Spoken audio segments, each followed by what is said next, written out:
अस्सलामु अलैकुम सामीन। 8 ज़िलहिज्जा और 5 जून है। आज की खबरों की शुरुआत इमाम दोहा कतर मौलाना नूर मोहम्मद मज़ाहिरी की तिलावत कलाम पाक से की जा रही है। अऊज़ु बिल्लाहि मिनश शैतानिर रजीम। बिस्मिल्लाहिर रहमानिर रहीम। या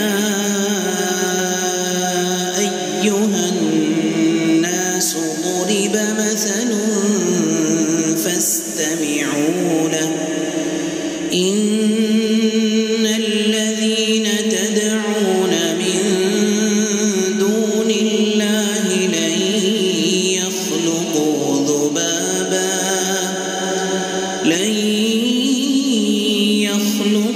ذُبَابًا वलौ इज्तमዑ लहु वइन यस्लुबहुमु الذُّبَابُ شيئا لا يستنقذوه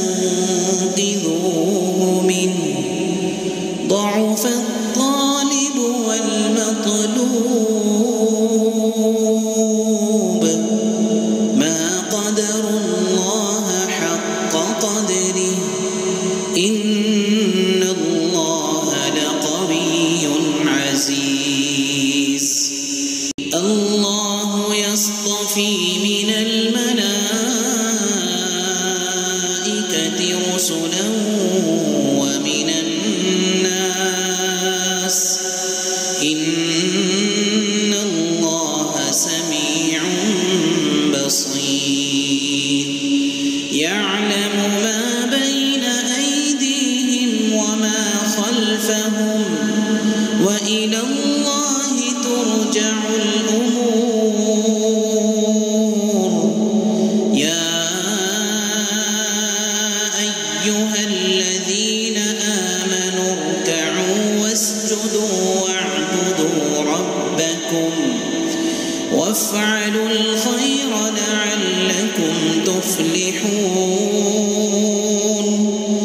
وجاهدوا في الله حق جهاده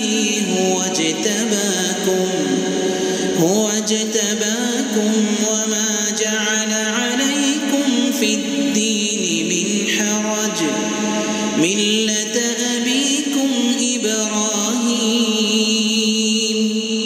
هو سماكم المسلمين من قبل وفي هذا ليكون الرسول شهيدا عليكم وتكونوا شهداء على الناس. فأقيموا الصلاة وآتوا الزكاة واعتصموا